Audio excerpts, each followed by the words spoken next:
Olá, hoje nós vamos falar sobre catéter gástrico, tá? Nós temos o catéter gástrico ou sonda, né, aberta e sonda fechada. A sonda nasogástrica, como vocês podem ver, tá? É uma sonda que ela vai através da narina até o estômago. Já diz gástrica, a localização dela no estômago.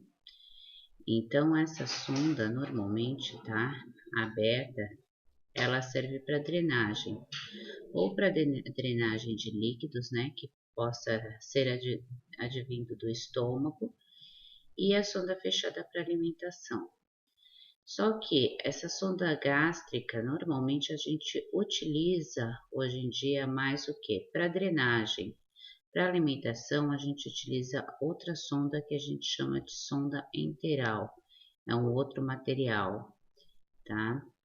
Então, para a gente fazer, né, para colocar essa sonda, normalmente nós medimos aqui do ápice do nariz até o lobo da orelha e o apêndice xifoide, que é o início ali do estômago. E podemos o que? Fazer a lubrificação com xilocaína e introduzi-la. Esse paciente ele tem que estar sentado, tá? Para a gente poder introduzir. Então, normalmente a gente pega esse paciente, coloca ele em decúbito, tá? Elevado para poder introduzir essa sonda. Ó, aqui está a localização dessa sonda no estômago. O material utilizado, tá, que a gente chama a sonda gástrica, é o Levine, que é o material mais enrijecido. Ele é parecido com o equipo de soro. Na mulher, a numeração dela tá, é de 14 a 16 e no homem de 16 a 18. Nós vamos precisar de uma seringa de 20 ml, um copo de água, gases, toalha de rosto. Xilocaína gel para lubrificar, micropore para poder estar fazendo a fixação, o estetoscópio para auscultar quando a gente injeta o ar para fazer o teste.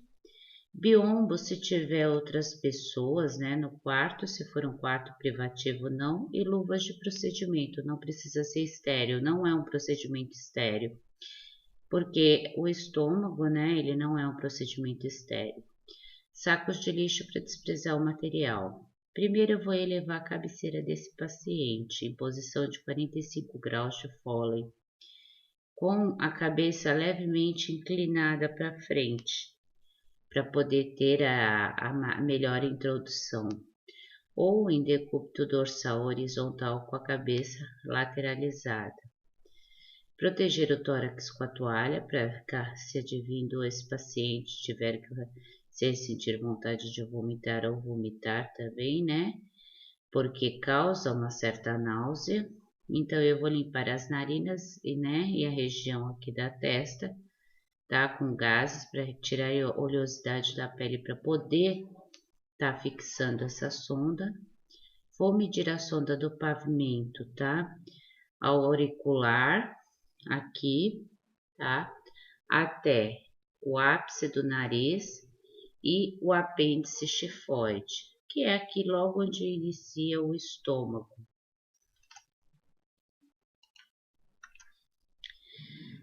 Vamos o que? Primeiro calçar as luvas, depois no material separado, lubrificar a sonda com xilocaína, introduzir a sonda em uma das narinas, pedindo para o paciente simular que ele está engolindo. E introduzir o que? Até a marca do micropore, que quando nós fizemos a medição do ápice do nariz, do lobo da orelha, o ápice do nariz e o apêndice xifoide, a gente põe uma marquinha de esparadrapo, porque ela não tem, para poder estar introduzindo até aquela marca.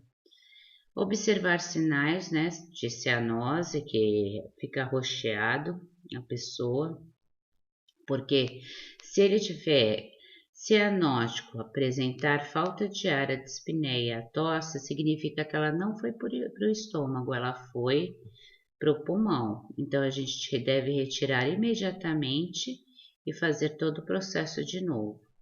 Para verificar se essa sonda está no local, a gente enche a seringa com ar de 20 ml e injeta ar na seringa e vai auscultar lá no estômago se a gente ouve um estampido, tá? Na base do apêndice xifoide para saber se está escutando aquele ar entrar no estômago. Esse é um dos testes.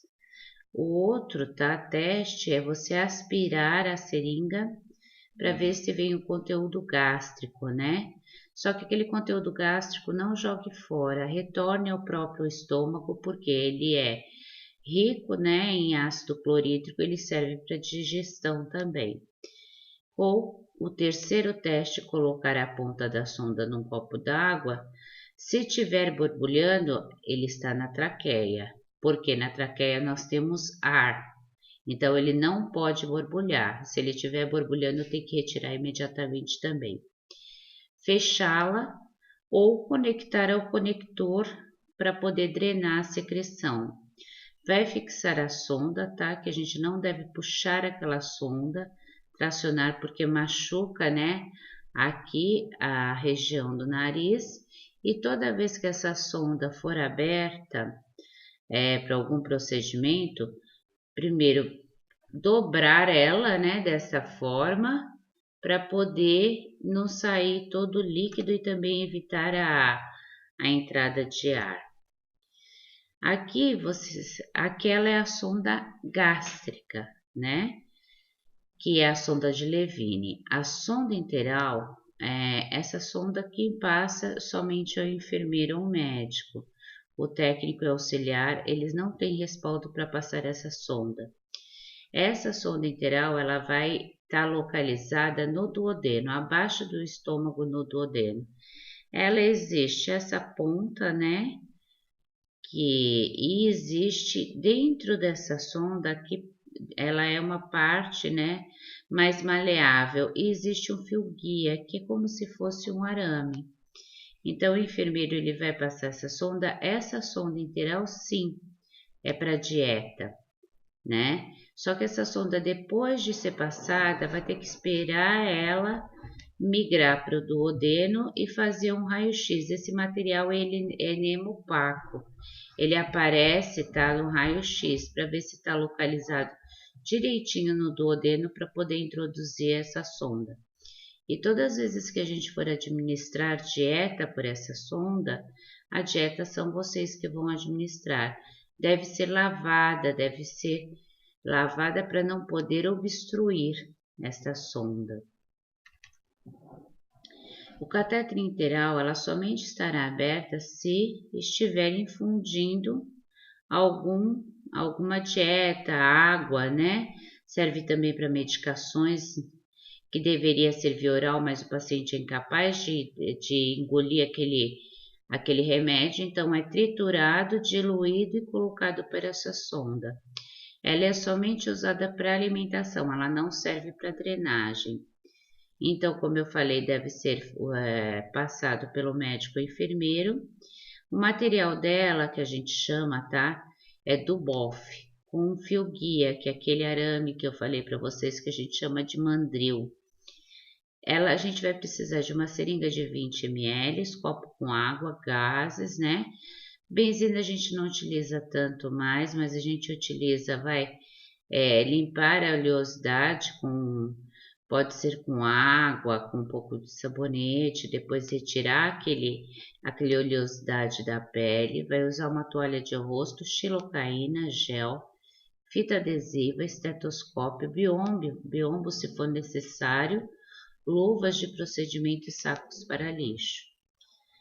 Vai sempre levar a cabeceira também, 45 graus, com a cabeça, né, inclinada para frente, ou decúbito dorsal horizontal da cabeça lateralizada, proteger o tórax com a toalha, limpar as narinas com gases, a testa também, tá? Para tirar a oleosidade da pele. A gente vai medir, né, a sonda do lobo da orelha até o ápice do nariz e até o apêndice xifoide, igual a gástrica. Só que a diferença dessa é que a gente acrescenta mais 10 centímetros. Por quê? Porque ela vai migrar para o duodeno, ela não vai ficar localizada no estômago. E vai ser marcado com fita adesiva. Vou calçar as luvas, né? Injetar água dentro da sonda com mandril ou mergulhar também, né, tá, num copo de água com água para lubrificar, ou se não também, tá? Porque aquele mandril na hora de retirar ele, que não fica aquele mandril. Depois, normalmente de passada, tudo, esse mandril ele é retirado, só fica a sonda que ela fica bem maleável, né? Ela é bem mais maleável do que a sonda de Levine. Por isso que ela é usado esse mandril também, né? E retirar o fio guia, né, após a passagem correta. Aguardar a migração dessa sonda, pelo menos para o duodeno, tá? Até 24 horas e confirmar pelo raio-x, que eu falei para vocês que essa sonda a gente precisa retirar. Ó. Depois de passada, ela tem que migrar, né, para o duodeno e fazer um raio-x, porque ele é enemopaco, para saber se ela está alocada lá no duodeno. Na hora que a gente passa também, vai observar sinais de cianose, dispneia, tosse, para ver se não está na traqueia. Injetar 20 ml de ar na sonda e auscultar com esteto, tá? Para ver se tem ruídos hidroaéreos, se tiver, tá na traqueia, não tá no estômago, para poder migrar para o duodeno. Colocar a ponta também dentro de um copo de água e, né, se tiver, né, borbulhamento, retirar. É mesmo o procedimento do teste da sonda gástrica.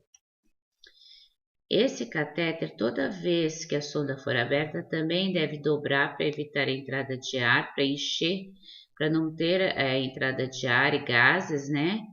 Ali no sistema trato digestório para o paciente. E fechá-la ou conectá-la ao coletor. Fixar a sonda nunca tracionando na narina também para não machucar a narina. Com o paciente de decúbito lateral direito para que a passagem da sonda flua até o duodeno, né? E seja facilitada pela peristalse gástrica, que é os movimentos, né, gástricos também. Peristalse são movimentos. Administração da dieta. A administração da dieta é de responsabilidade da equipe de enfermagem. A dieta é fornecida pelo sistema de nutrição e dietética, né, pelas nutricionistas. É entregue, né, no quarto, né, pelo serviço da copeira ou no posto de enfermagem. Alguns pacientes são independentes em relação à ingestão de dieta, outros dependentes da enfermagem. Então, a gente precisa, quando eles são dependentes da enfermagem, a gente tem que dar aquela dieta para aquele paciente. Quando não, eles comem sozinhos, a gente só fornece, coloca a dieta para ele, né, que é a comida, e eles comem sozinhos. Nós temos a dieta bioral, tá, que pode ser ingerida pelo próprio paciente, ou a gente dando a comida para esse paciente, se ele for incapacitado de comer sozinho. É de responsabilidade da enfermagem anotar a aceitação dessa dieta em anotação de enfermagem e comunicar ao serviço de nutrição qualquer interferência, né, ou preferência alimentar. De repente, aquele paciente ele não come carne, só come verduras, não come carne vermelha, então é de responsabilidade nossa de comunicar ou chamar a nutricionista para estar vindo conversar com o paciente ou familiar. Nós temos a dieta via enteral, que é administrada através do quê? Das sondas gástricas ou enteral. Como eu falei para vocês anteriormente, a gástrica a gente utiliza mais, né, a nível, né, aquela de Levine para poder drenar as secreções, mas nós podemos passar aquela sonda do BOF e deixar ela a nível gástrico só. tá? Ou pode deixar ela a nível de duodeno. Geralmente ela vai ser a duodeno porque tem melhor absorção de nutrientes lá no duodeno. Nós temos também a gastrostomia, que é uma abertura que é feita na parede do estômago, exterior ao abdômen, e é posto também uma sonda, um catéter ali, e vai direto no estômago. Mas quem faz esse procedimento é o médico. Ou a jejunostomia, que é uma abertura também na parede do abdômen, e o médico vai pegar uma porção do jejum e vai colocar uma sonda para alimentação, mas também é o médico que faz. É desresponsabilidade da enfermagem a instalação de todos os frascos de dietas interais e também lavar todas as sondas após essa dieta. Eliminações fisiológicas. Quando a gente fala em eliminações fisiológicas, significa eliminação intestinal e urinária, são os dois, tá? O paciente, ele pode necessitar de auxílio para suas eliminações, como na hora da evacuação, a utilização de comadres. Na mulher, a mulher também precisa da comadre. E o homem precisa do urinol ou papagaio, tá? E o homem para evacuar também vai precisar do papagaio, da comadre. Nós temos as ostomias, como vocês podem estar vendo aí, que é um estoma, tá? É uma abertura feita na parede abdominal, onde é exteriorizado o intestino, tá? Aqui na parede abdominal para fora. E por aqui pode sair também as fezes. Uma ostomia ou estoma, né, que é uma abertura criada cirurgicamente entre o intestino e a parede abdominal, é para sair as fezes. Normalmente se teve uma obstrução, se por tumores, né, ou se teve alguma lesão, é realizada isso. Nós temos, né, as ostomias provisória, que acontece uma perfuração intestinal, algum acidente, e ela pode depois ser retornada para dentro, feito a sutura dela e voltar ao normal, e a definitiva, onde a pessoa vai viver o resto da vida com esse estômago para fora. É como se fosse, né, em vez de evacuar pelo ânus, vai evacuar por esse estômago aqui. Os tipos mais comuns, tá, que a gente conhece, que vai de ostomias que conectam o intestino delgado, né, que pode ser uma ileostomia, ou intestino grosso, que a gente chama de colonostomia. Ileostomia é chamado por quê? Porque fica no intestino delgado, no ilho. E colostomia que fica no cólon, né? Que a gente sabe aqui, né? Que a gente tem o cólon, né? Aqui, ascendente, transverso e descendente, sigmoide reto, né? Então, cólon, colostomia. A parede abdominal. Essas ostomias, como eu falei, podem ser temporárias ou permanentes. As razões para uma ostomia é o próprio tumor, né, o câncer, que é o tumor maligno, um trauma, uma perfuração, uma doença inflamatória intestinal ou uma doença de Crohn. Uma doença de Crohn é quando dá vários tumores que são benignos, que não tem mais absorção dos nutrientes também, e precisa retirar uma parte daquele intestino. Ou uma colite ulcerativa, que seria uma úlcera, né, no cólon, né? Uma obstrução intestinal por constipações, né, que pode ter constipações, fecalome ter paralisação das fezes ali no local, uma infecção ou incontinência fecal mesmo devido à doença de Crohn. A doença de Crohn, normalmente a pessoa tem vários episódios de evacuações, pode chegar até 30 episódios por dia. Então, às vezes precisa tirar aquele pedaço, né, do intestino. Os tipos de ostomias que a gente estava falando, podemos ter o que? A ileostomia, que vai conectar o segmento terminal do intestino delgado, que é o ilho, tá? A parede abdominal. Ileostomia porque é na parte do ilho. Colostomia é porque é na parte do cólon, que vai fazer essa exteriorizar, né, para a parede abdominal. A ostomia temporária, ela pode ser removida cirurgicamente, tá? Em um momento posterior. Depende do que o médico vai identificar. Geralmente é feito a partir do intestino delgado, tá? Que é chamado de ileostomia.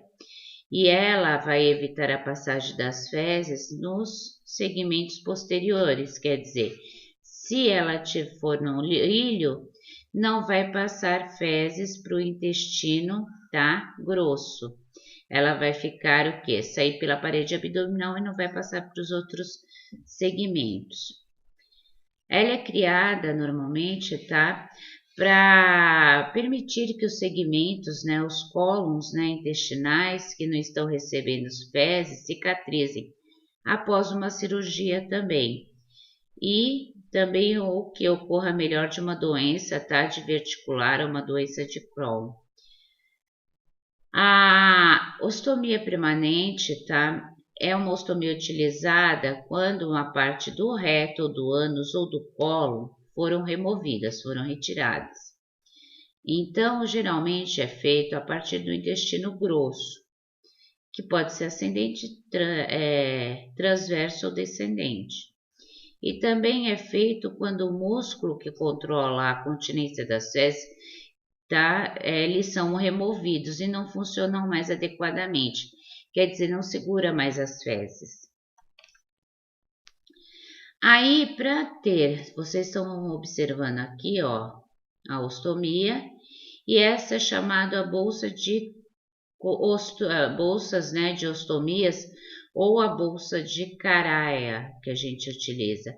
Essa bolsa, ela é colocada, tá, sob a pele do paciente, através de uma pasta que é colocado aqui, tá, que é para proteger a paciente. As fezes, aqui tem um plástico para poder tampar essa ostomia, as fezes vai sair por aqui, tá bom?